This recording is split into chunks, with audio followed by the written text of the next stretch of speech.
Okay, good morning everybody. Thank you very much indeed for coming. Greater Manchester is still in recovery from the terrible events of the 22nd of May 2017. Part of that recovery requires us to establish the truth of what happened, to learn from it and ask difficult questions of ourselves, no matter how difficult those questions may be. There are two such questions. First, what happened on the night and in the days afterwards, and how might we improve our response? And secondly, what more can we all do, all of us, all communities, to tackle the growing extremism which sadly is a feature of our times? Let me briefly take each of those questions in turn. I am very proud as Mayor of Greater Manchester of the way that Greater Manchester responded, but as ever, there are elements of the response that could have been better.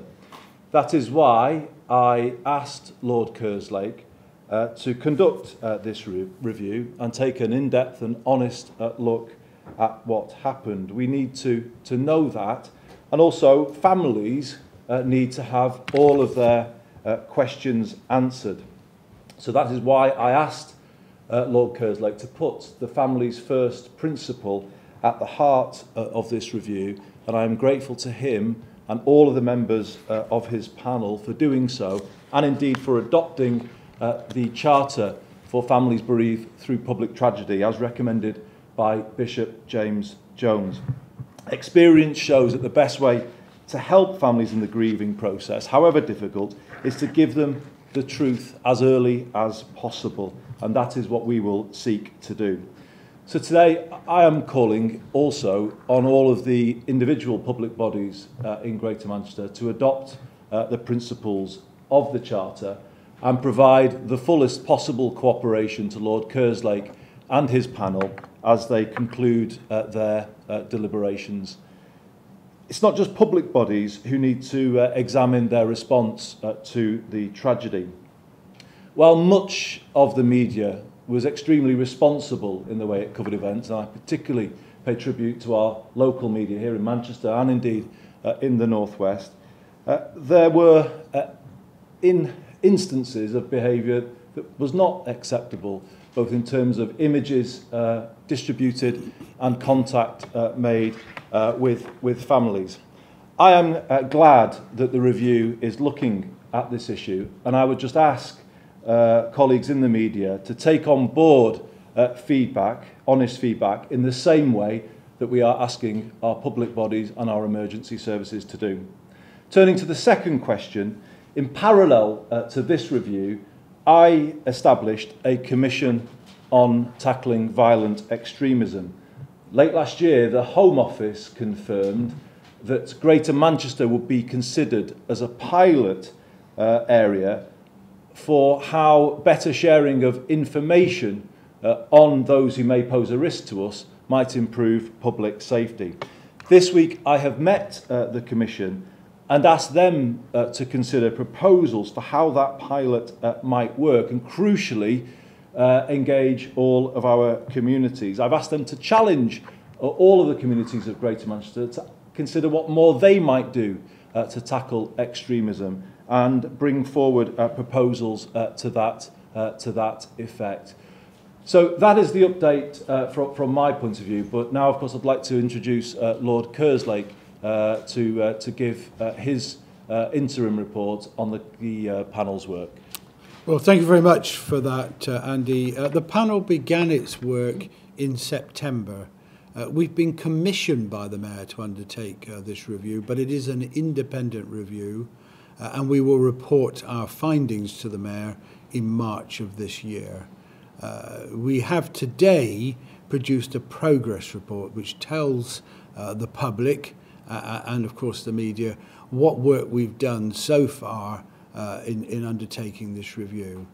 I think really important is the point that Andy made about doing this review from the perspective of the families affected and the public.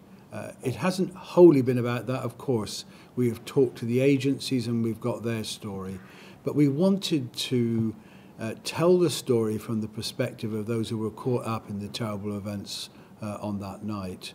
And we wanted, so far as possible, to try and answer the questions that they have raised.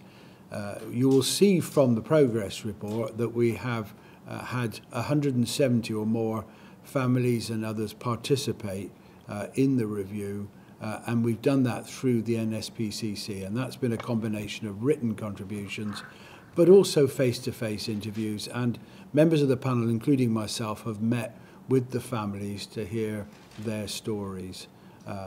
I think what I would say to you is that those families, 8 months on, are still having their lives dominated by the effects of that terrible night. One of the important things that came out of Bishop Jones's report is that people talk loosely about closure, but for those families, there will not be quick closure from what's happened to them. But they do all want to understand better what happened, why things went well, but also what lessons can be learned. In the report, we pick up two specific issues, again, which Andy has alluded to. The first is the Hillsborough Charter. Now, the circumstances of Hillsborough, of course, were very different from what happened in Manchester. But I met with Bishop Jones. He talked me through the principles of his charter, and we felt they were very relevant to the public agencies in Greater Manchester and the North West, indeed, actually, for the whole of the country. And that's why we have put it forward, and Andy has agreed that they will be something we will ask the agencies to sign up to. The second issue that emerged from talking to the families was the role of the media. And clearly a lot of the media handled the issues very respectfully. But there is a new dimension here, and that's the advent of social media, which means that very quickly those who are missing go up on social media. And families want that because they're looking for information. The question then is, how do the media respond to that information? And in a number of occasions, the media have approached families and indeed doorstopped them before those families themselves knew for certain what had happened to their loved ones. And we think that is an issue of concern that needs to be explored. And we will want to talk further to the media about that issue before we produce our final report. I'll stop there, Andy. Okay, thank you very much indeed. Bob, Deputy Mayor of Greater Manchester for Policing and Crime, obviously taking a close interest in the work of the panel and supporting them in their work. So, Beverly Hughes, and Bev, if you'd like to say a few things to conclude before we open up to questions. Thanks, Andy. Yes, I will. Really on the process that's got us to this point of giving you that progress report. And that's to say both Paul Argyle, who's the chair of the Greater Manchester Resilience Forum here, and I are meeting regularly with Lord Kerslake, not in any way to compromise the independence of his findings, but to make sure that he has all access to every agency and information he wants, that there's no constraints on the process that he's pursuing, and really to talk about the general direction. I am absolutely clear that this is a robust and thorough and very systematically organised review. And I think you can see from the stature of the panel members working with Lord Kerslake that we have very senior and experienced people here, and that is demonstrating itself in the way the review is being conducted. And I just wanted really to make that point. We're very, very confident about the process that Lord Kerslake's instituting here and the way he's going about things. I would secondly just like to thank NSPCC particularly because the focus on families particularly, and indeed anyone with experience that they want to contribute, has been the guiding principle for the review. And NSPCC have worked with us very, very flexibly. This is not a kind of technical thing you can do. They've worked with us very, very flexibly and been the conduit, really, an important conduit for people to get to and speak to the panel.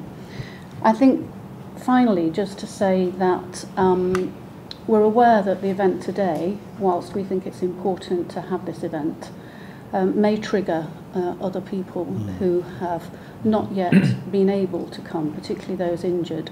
We're aware from the advice that we've been given that not everybody is ready very early on to talk about their experiences. So we expect it may be that other people are triggered by today's event to want now to come forward who haven't done so previously.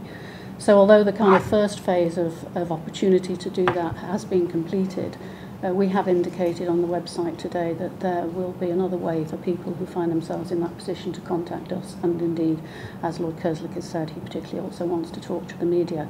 But any families who haven't, or anybody who hasn't spoken so far but would like to do so, there will be further opportunities to do that. Thanks very much indeed, Bev. I think you may have to leave us in a moment, but we'll get straight into questions.